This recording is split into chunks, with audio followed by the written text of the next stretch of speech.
ॐ भूर्भुवः स्वः तत्सवितुर्वरेण्यं भर्गो देवस्य धीमहि धियो यो नः प्रचोदयात्। उस प्राण स्वरूप, दुखनाशक, सुख स्वरूप, श्रेष्ठ, तेजस्वी, पापनाशक, देव स्वरूप परमात्मा को हम अपने अंतःकरण में धारण करें।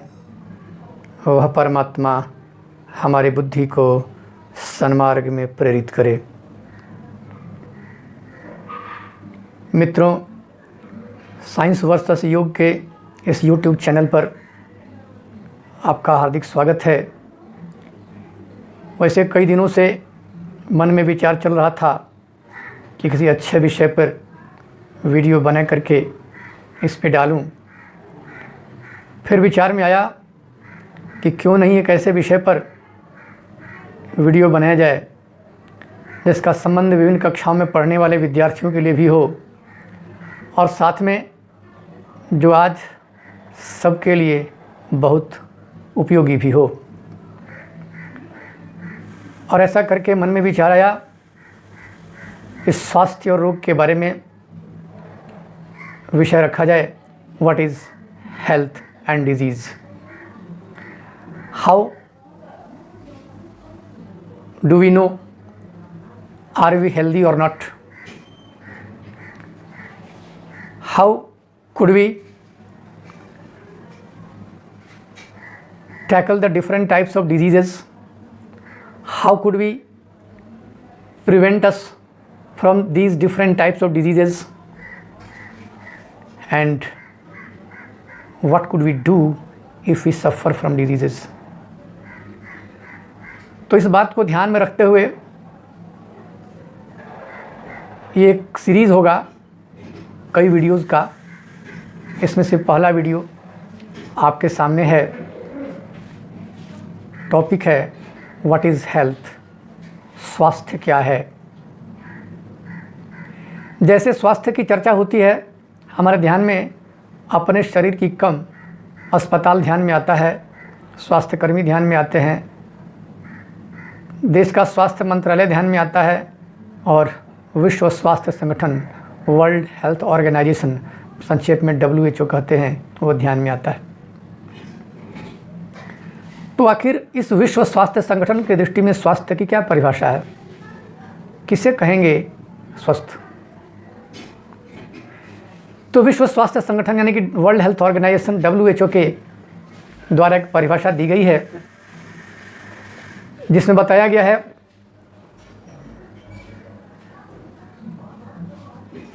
Health is a state of complete physical, mental and social well-being and not merely an absence of disease or infirmity। Health is a state of body when all the organs and systems are functioning properly and a perfect balance is maintained between the environment and the body। इस परिभाषा के अनुसार एक व्यक्ति स्वस्थ कहा जाएगा यदि वह शारीरिक रूप से, मानसिक रूप से फिट हो और सामाजिक रूप से वह एक सहज और सामान्य जीवन जी रहा हो, तब उसे स्वस्थ कहेंगे। साथ ही व्यक्ति स्वस्थ माना जाएगा यदि उसके शरीर के सारे अंग तंत्र ठीक से काम कर रहे हों, वह व्यक्ति अपने आप को अपने एनवायरनमेंट के साथ, अपने पर्यावरण के साथ, परिवेश के साथ एक बड़े ही संतुलन के साथ रह रहा हो, तब हम कहेंगे कि वह स्वस्थ है। बड़ी अच्छी परिभाषा है। परंतु आजकल पूरे अंतर्राष्ट्रीय स्तर पर जब शिक्षाविद चर्चा करते हैं तो उनमें एक टर्म और आता है, पूरे इंटरनेशनल लेवल पर पब्लिक डोमेन में ये टर्म यूज़ हो रहा है, जिसका संबंध अर्थवित्त से है। अब केवल फिजिकल, मेंटल या सोशल हेल्थ की चर्चा नहीं की जा रही है, बल्कि अब फाइनेंशियल हेल्थ की भी चर्चा की जा रही है। यानी कि एक व्यक्ति के स्वास्थ्य का संबंध अब केवल उसके शरीर, मन या सामाजिक परिवेश से नहीं है, सामाजिक तादात्म्य से नहीं है, बल्कि उसके फाइनेंशियल स्टेटस से भी है।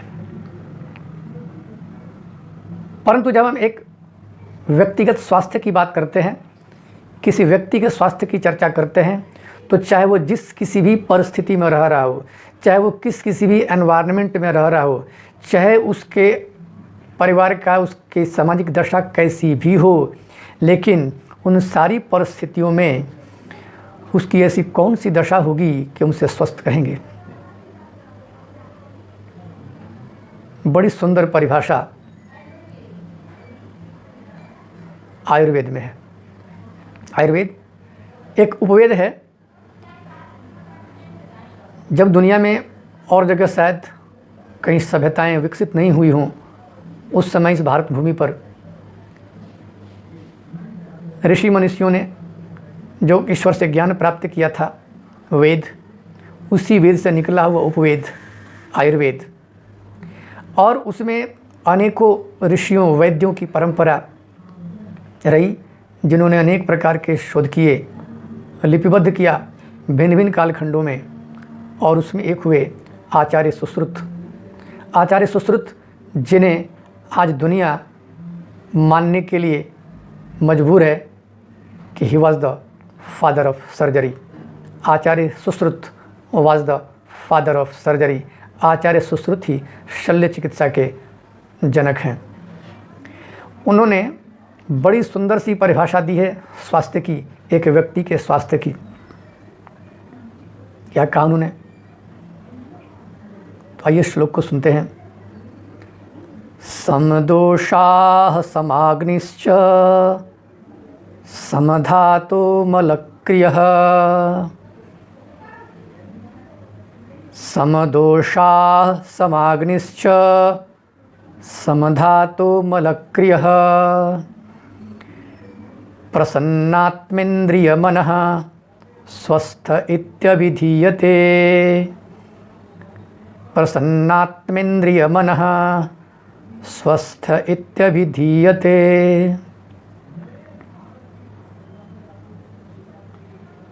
आयुर्वेद के अनुसार हमारे शरीर के जो विभिन्न प्रकार के क्रियाकलाप होते हैं, शरीर की जो दशा होती है, उसको बैलेंस करने के लिए शरीर में 3 प्रकार के दोष होते हैं, वात, पित्त और कफ।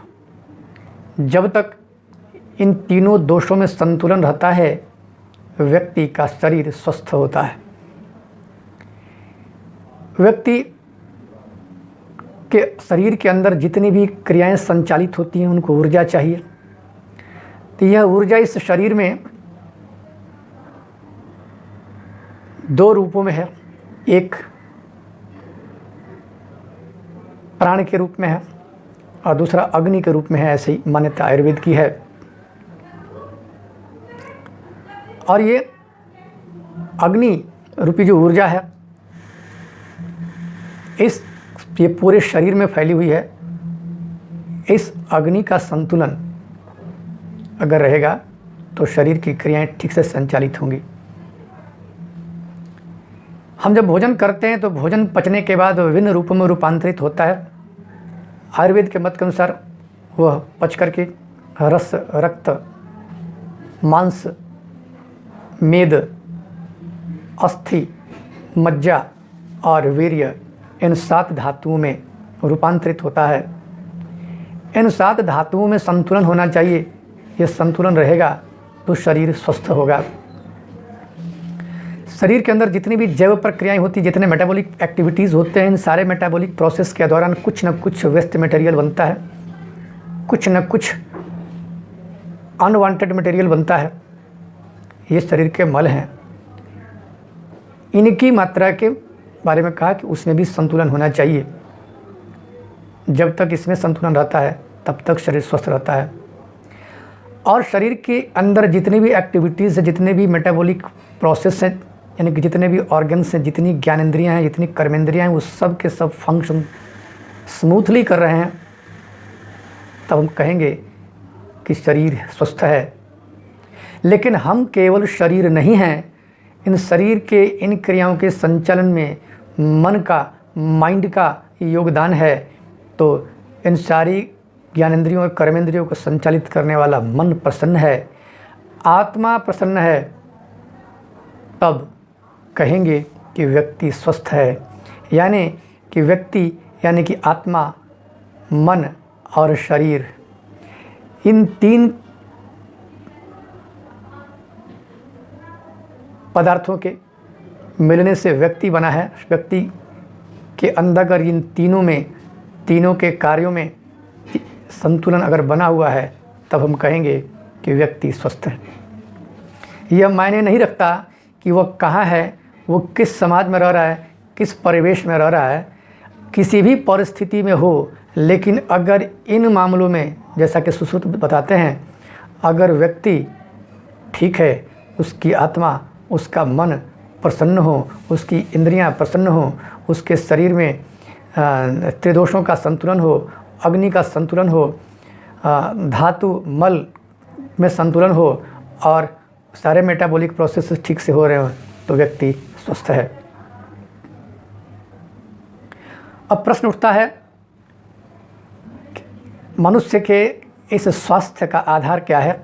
ऐसी कौन सी चीज़ें हैं जो मनुष्य को स्वस्थ रखती हैं? तो इस वीडियो की अगली कड़ी में हम लोग चर्चा करेंगे, हम लोग जानेंगे कि हमारे स्वास्थ्य का आधार क्या है, what are the factors that govern our health, that influence our health, which are responsible for our health. अगर आपको लगता है कि ये जानकारी अच्छी है, तो इस जानकारी को और जगह तक शेयर करें, फैलाएं, क्योंकि हम सब भारतवासी हैं। इस देश का नाम भी भारत इसलिए पड़ा कि यहाँ जो लोग रहते हैं, ये जो लोग रहा करते थे, वो ज्ञान में रत रहा करते थे, इसलिए भारत है। तो हम सब उन पूर्वजों की संतति होने के चलते, इस भारत की संतति होने के चलते, हमारा भी यह कर्तव्य बनता है कि हम ज्ञान का प्रकाश फैलावें। अंधकार समाप्त हो जाएगा अगर ज्ञान का प्रकाश फैलेगा। तो आइए हम सब ज्ञान के इस प्रकाश को आगे फैलाएं। तब तक के लिए सबों को अच्छे स्वास्थ्य की शुभकामनाएं। फिर मिलेंगे, तब तक जय राम जी की।